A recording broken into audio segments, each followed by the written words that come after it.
Hibernate instance lifecycle. When we create instances in our Java code, the instance is considered to be a transient instance, which means there is no mechanism in place to manage the persistent state of that instance. However, once we pass a transient instance to the save, update, or save or update method of the Hibernate session, we consider the transient instance to have transitioned into a persistent instance, as Hibernate will begin to manage the persistent state of that instance.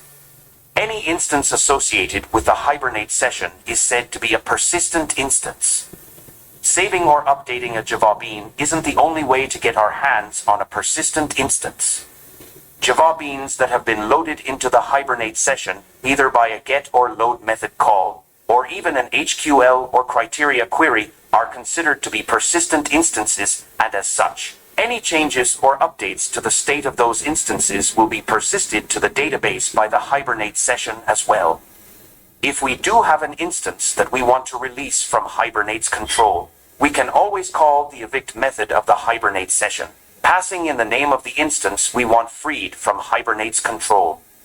When an instance is no longer having its state managed by the Hibernate session, we call that a detached instance, because while it does have a representation in the database, Hibernate isn't doing anything to keep the instance in sync with the underlying persistence store. In effect, the instance is detached from its corresponding representation in the database. Of course, when we work with Hibernate, all of our interactions with the database must occur within the scope of a transaction.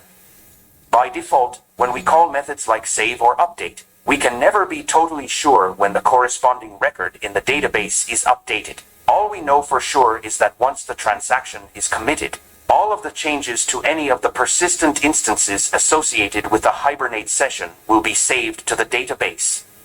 Of course, there is always the potential that the act of saving all of the data to the database will fail for some reason, and if that does happen, Hibernate will throw a runtime exception.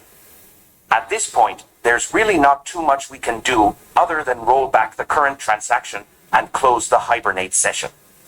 At this point, all of the instances that were previously under the control of the Hibernate session become detached objects, and quite likely are no longer in sync with the database. In such a case, we can always start a new transaction, and try to turn our detached instances back into persistent instances by reassociating them with the Hibernate session through save or update calls, but in the end, we are probably better off just sending a friendly error message to our client application, and start any request-response cycle over again from scratch.